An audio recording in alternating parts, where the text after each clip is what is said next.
Hello. Hello, can I speak to Sara Fellini, please? Hi, this is Sarah. Sarah, this is Jay Michaels. If I'm on the line, you're on the air. Hi.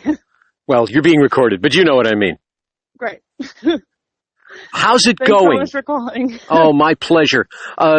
I'm so thrilled to speak to you guys. I've been speaking with Adam Belvo for months and months since your other production, and I'm like your biggest fan. I think the work that you guys do is amazing. I think it's visually stunning. The subject matter that you find is so unusual. And when I saw you sold me with the one you're doing now, Mary's Little Monster. Let's talk about Frankenstein. You're talking about this to a horror movie lover, so you have my rapt attention. Tell me all about the show. Oh my gosh, for years and years and years. I cured my Bronx accent by listening to Hammer Films. So you have a fan. Tell me all about the show. Oh, wow.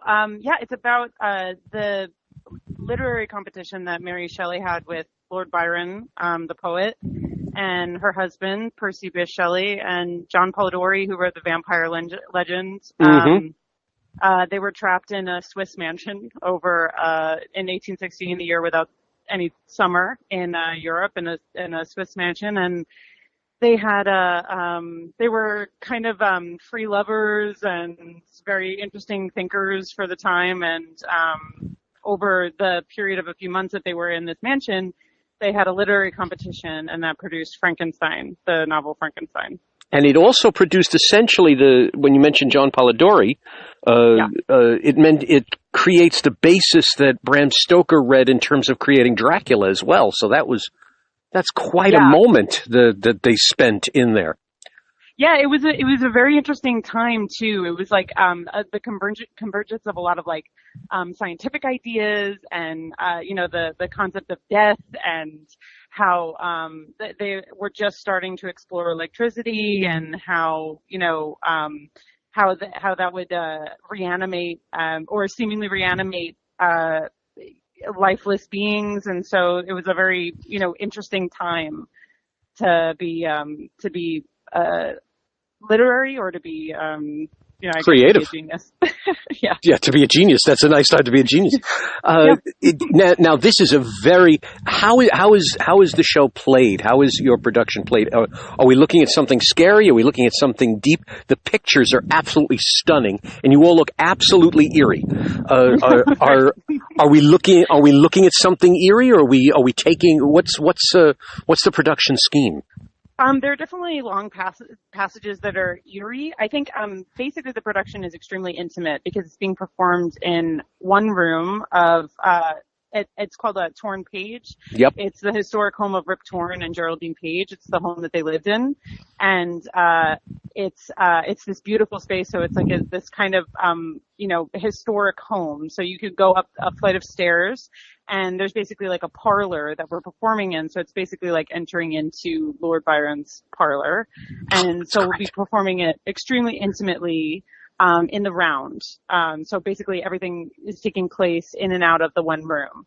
And then there are scenes within that where, because they were, they're very artistic people. They're very, free people. They took a lot of opium and a lot of, so there are like long sequences where, they have, it does get a little eerie, because if you're trapped in one space for a while and you're kind of going on drug trips and you're experimenting with a lot of, powerful emotions, and, who's sleeping with who is, Lord Byron is a character who's very, he's always kind of using people's words against them, and kind of hiding in corners and watching everything happening. So he kind of manipulates the scenes in some ways. So it can be a little spooky or a little eerie. So we're looking at this dizzying effect, and now you're doing it in a mansion, and so the audience gets to walk into. They're not walking into a quiet little folding chair theater. They're walking into a mansion, and they're going to hear about the creation of one of the greatest stories one of the most enduring characters, whether you want to talk the horror genre or not, one of the most enduring characters. Nowadays people talk about immersive theater. Is this why you do your shows? Because your last one also you did in the round. Is that a production scheme of Spit and Vigor? It's like to almost bring the audience into reality. Sure. Yeah, I think it's so I think a lot about immersive theater and proscenium theater and theater in the round, and I think that what we like to do at Spit and Vigor is kind of like you're almost like embedded in the wall of the production, because I like doing things in the round. I think keeping a circular motion keeps everything very fluid, and you can really use angles in a really beautiful way. So I really like the being able to construct pieces in the round. And I like pieces to be kind of intimate, where you can have like small moments, and the audience can be witness to that up close, you know. But I don't really like immersive theater. I don't think is right for our company, because I think I don't as an audience member, I don't like to ask audience members to like really interact with the piece very specifically, because I want people to be able to get lost in their engagement, and to really be able to like fully participate. And sometimes if you're asked to like speak to someone, or if you're asked to like, you know, do things, sometimes you can get a little self-conscious maybe. So I think that I try to be able to like bring it to people and like serve theater to them, if that makes any sense. It well said. The fly in the wall theory, I think, is an excellent one. Whenever I'm in any kind of interactive thing or a comedy act or something, and they bring me up on stage, sorry, you just lost me. Yeah, because you're performing then, and exactly. It becomes like a whole, yeah. Very stressful sometimes. Now you the two pieces that I know from you, The Brutes and now Mary's Little Monster, are steeped in history. Essentially, is this also a production scheme, if you will, of Spit and Vigor? Do you enjoy the historic works, the works that come from literature or come from history? We definitely do. I think mostly what we're looking for is to kind of because I think that there's a lot of theater right now that deals with a lot of our modern age, like a lot of social media and a lot of you know, phones and Facebook and et cetera. And I think that's not what we really look at as a theater company. And so it just happens that we end up doing a lot of pieces that are placed in the past, or exploring literature, because I think that we're trying to root our pieces in this humanity that I think is being a little bit neglected now. So we're just trying to produce something that's a necessary resource that's not really being tapped into as much anymore. But we have done pieces that are also we did a piece called Investments that we're going to be doing again at the New Ohio in this upcoming year, which it's basically set in like a modern day kind of it's kind of almost like a weird it's like modern, but we just ignore the fact that phones exist. Like they just don't exist in the world of the play. Like we just basically it's almost like it takes place in like the late 80s or early 90s, but it's just because we just don't it just doesn't come up. So, I mean, so basically I think it's just that we're trying to root the pieces in human interaction and human connection. It's a very clever thought, because in the 80s, and I'm just barely old enough to remember the 80s, you know, we all had phones, obviously, but it wasn't like it is today. Today it's like glued to your hand. You are not a person unless your phone is nearby. So to say that it's a modern piece without phones makes total sense. It's just, okay, what did we do before we had to grab these things and hold on to them for dear life? Yeah, so, before you had a piece that, like, as soon as you look at your phone, it's like someone just took out a book and started reading in front of you. Do you know what I mean? Like, it's just something in your pocket that is just a distraction in the middle of a conversation. Exactly. Exactly. So you're allowing us to see the human being. We don't need to see the technology that's being part of them. We're trying. That's what we're trying to do. Excellent. Oh, excellent. A horror movie lover that I am, did you now I've always wondered if it's the time period that does it. The 1800s into the 1900s was the Victorian era, which was very repressed. And now you're talking about people who were very free. Do you think that freedom made them create the kind of characters that they did? Do you think it was their sense of freedom that they had, that they were able to create Frankenstein, to create the vampires, to create these dark creatures? Oh, I almost think it was the willfulness of their personalities that were in a repressive society. I think it's almost the structure, the like highly structured society, and then to have such a strong personality that you push against that. I think that like when you have something to push back against, it's almost more you can almost be more free when you yourself allow yourself to be that way. And so I think it's almost that like it's an era where there's a lot of formal social mores, and I think that might actually contribute to the creative mind, because it means that you need to be constantly considering like how if you're committed to your own freedom, you kind of need to constantly be negotiating that. That's very and clever. So I think it might inspire freedom of so thought. it's that repression, ironically, that creates freedom. I think so. I think so. Very cool. Very cool. Now you play Mary Shelley. Yes. You're directing this and playing Mary Shelley, which means you're as insane as she was if you're doing this for such a Herculean task. But what have you learned? Did you come to any epiphanies? Did you come to any understanding in researching the character of Mary Shelley? Something where you said, oh my goodness, what that poor woman, or wow, how brilliant, or something like that. Did any realizations hit you on her? Well, honestly, I usually try to root everything that I do in the play. So I don't, it's funny. I don't know what I sound like when I say this, but whenever I do a historical play, I try to take everything from the play, and I don't love to bring a ton of research into the characters, because I think if all the characters were made up and they weren't historical figures, then you would need to root all of your emotional things in the play, like all of your connections or reactions in the play.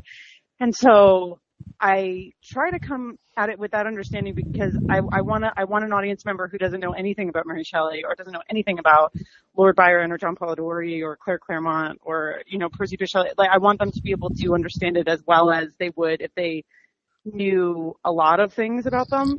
And I want the people to, but in working on the play, and with all the actors that come in with all of their research, like their amazing research on all the characters, we start to pull things out play that just add to the human.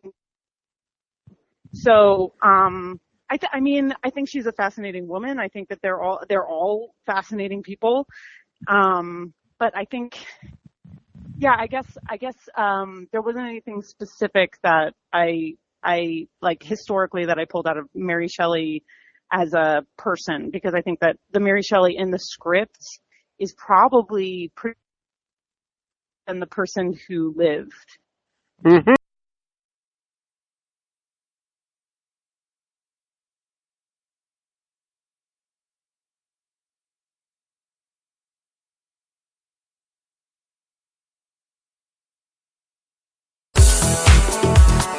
Would you like more people to attend your show? At Applaud, we combine artificial intelligence and human intuition to expand your audience and increase ticket sales. For a limited time, we'll help you fill your seats free of charge to prove our value. That's right, we will promote your show at no cost if you begin right away. Sound good? For more information, email promote@applaud.com. Jay, I'm so sorry. Did I lose you? That's okay. That's okay. We can the power of editing. I can put together the two pieces. Right. I was saying before. I'm not sure where I left off, but you're essentially handing the audience exactly who they'd see if they walked in there. So your comment about not finding extra Mary Shelley in there is exactly right, because their audience is going to see who they are. Yeah. A point I was also bringing up was you're being very kind to this audience by doing this, because by a show of hands, how many people know who Percy Shelley is, who Lord Byron is, who even know that Mary Shelley's married to Percy Shelley? Yeah. So it's interesting that you're saying about how the audience will, each member of the audience is going to have an equal view, because your scholar and your amateur, if you will get the same showing then in their brains. So you're being very nice to your audience. I try to. I mean, I always try to do it for the person who knows the least in the room. You always try to be in the shoes of a person who, just doesn't know anything when they come in, because I've been to a million productions where, I just kind of, it's a friend show or it's something I don't know anything about, and I just kind of on a whim wins. And sometimes when you see a show that if you're grasping for the concept, it kind of can be difficult. So I try to have a little bit of empathy for the people who don't know anything, because I'm very frequently one of them. I'm going to doubt that, but you're being very smart in terms of the theater itself. A lot of people shy away from the theater because they think they're talking above them. And so you're basically saying to your audience, yes, you're going to get quality stuff. You're going to get fascinating, ancient even material, but you're going to be able to understand it. You're not going to have to take a master's course to get through the play. Right, and I think and if you do know a lot about Mary Shelley or Lord Byron or John Polidori even or Percy Shelley, I think that you actually you get an added experience, because they do use like quotations from their poetry that are understandable within the context of the play, but like you'll have an added knowledge. So it's like if it's still fun, if you are a scholar of these these geniuses. But I'm always a fan when I go to see a show with someone who understands the material so completely, and in the middle somewhere they sit there and go, you see, that's what he had said once, and Shakespeare quoted him on a... Okay, great, good. Now I know what you do, but in the meanwhile, let me watch the play. So it's good that you're handing the fans something to play with as well. Do you like video games? Do you like to read? Alright, guys, I know that those two things usually don't go so well together, but my new book, The Minds Behind the Games, Interviews with Cult and Classic Video Game Developers, is kind of like an ESPN 30 for 30 collection of interviews with some of the coolest creators in video game history. We're talking iconic games, Deus Ex, Mortal Kombat, Wasteland, NBA Jam, not so iconic, E.T., Night Trap, indie games, Pro Wrestling X, Towerfall. If you love video games, you will love my book. If you know nothing about video games and want to get in the know, read my book. It's available wherever fine books are sold: Amazon, Barnes & Noble, Target, Walmart, and of course my site, patrickhickeyjr.com.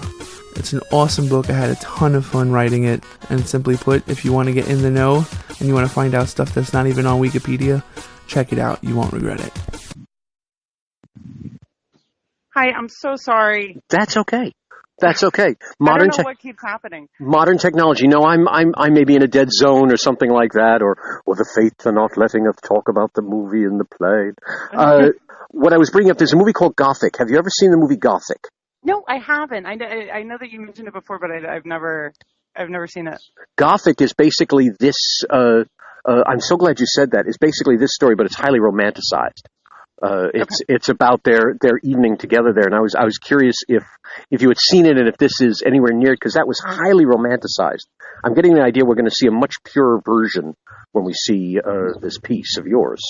Oh, yeah. I mean, it's very dramatic, but they were very big personalities. So you really don't need to add too much to it, because they already were such incredible people and such big, and also all those romantic personalities are already so big. You don't really need to add too much to it. But this is very rooted, I would say. All of the interactions are really, really grounded in just like the love that they have for each other, the pain that they cause each other. It's all just very grounded. So we see the romanticism of them as well. We see their own personal relationships in this. Yes. Oh, yeah, because they cool. had, I mean, Percy and Mary had an open relationship that, you know, and her half-sister was with them, and she's a very seductive character, and Mary kind of deals with this kind of, these conservative kind of leanings in terms of free love, and also her, you know, allowance of her husband to go off and, you know, and then Lord Byron was famously like a very, like a sexual deviant in a lot of ways for the time. Oh, they were all bisexual drug addicts who had brilliant minds. Oh my goodness. Absolutely. So you really don't need to romanticize that I was going to really... say bisexual drug addict literary genius and go. So yeah, that's really about it there. They're very they're dangerous animals that you put in a cage together and you just kind of watch what they do to each other. Oh, gorgeous, gorgeous. Now, Spit and Vigor also has the wondrous distinction that your shows don't just kind of like open, run, and close. The last one, The Brutes, is up to its third incarnation or even fourth incarnation that you're negotiating now, which is wonderful. Let's see if that's a tradition here also. Are you looking to take Mary's Little Monster to another venue or another run or anything like that? Yeah, I think that hopefully we'll be able to bring it to the Players Theater in May next year. Oh, very cool. So that'll hopefully be the future for this run. And the Brutes we're going to be doing at the Players Club in November. I heard that, yes. Right around Edwin's birthday. Gorgeous. So Edwin Booth. Sorry. I think a descendant of Junus Booth might actually be involved in this in some way. I know I'm talking to Adam about having him on the podcast. So that's great that you actually have, you know, a descendant of the Booth family involved in that, which is amazing. Yeah. It was so exciting when he came. He came to our production when we were at the New Ohio, and I swear from 20 paces I knew it was a Booth because he looks just like Edwin, weirdly enough. Just from like 20 paces, it's crazy. The family resemblance is really, really strong. I'd met I think he was the great grandson of Charles Dickens, and when I met him, I looked at him, and as I'm chatting with him, all I could think of is, you look like him, So that's great that the resemblances are going on. So you're not just okay. Let's do a show. Let's do another show. It's not a season for you. It's let's do these powerful pieces and bring them as far as we can take them. Yeah, absolutely. We fall in love with a script, and we're very loyal to a playwright and a play, and we want to just keep them going if we can. I mean, because also every iteration of the piece, you get something new out of it. You know, there's something else that you can find. I mean, the more you do a piece in a different scenario with slightly different construction, whether it's proscenium or in the round or, you know, in a tight space, in a big space, you know, you find different things. I have an answer for this in my head, but I wanted to hear from you. Are you looking to take things to other media, to film, for instance? Are there any projects that you're looking at to possibly film, to become an independent film? Not me personally. I don't really understand film. I think I wouldn't do a good job. Interesting. I don't think I do. I understand we're going to get here, we're going to write this in water, and then it's going to be gone forever. And that, to me, I'm very comfortable with that concept. And then film, I don't know. Not me, but I'm sure, our one of our producers, Nick Thomas, does a lot of film. He has a whole other company that he does film stuff, and Adam has done film stuff. I actually have not even really acted in any films. I don't know. I've never really been drawn to that. I mean this as a compliment. I'm not surprised because you talk so much about connecting to your audience. You talk so much about the visceral element of being able to feel the very breath of the actors. I can't see you enjoying the two dimensions that film seems to give. Yeah. I think it's exactly that. I think I need a person in the room to feel how it's, you know, I need that interaction. Gotcha. You're absolutely right. I mention that because, again, like I say, the horror movie lover, I'm thinking, okay, this would make a great movie. Hey, it did make some sort of a movie.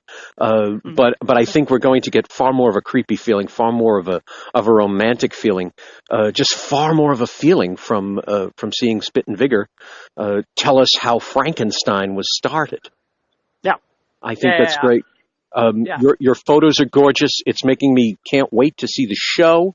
Thank you so much for chatting with me and putting up with whatever evil reception we had in terms of getting cut off. I am going to tell our listeners exactly when the show is, how they can come and see it, and how they can support Spit and Vigor, which is one of the truly visionary companies that I've spoken to recently. So I'm thrilled to be involved with you guys, and I so look forward to your other stuff.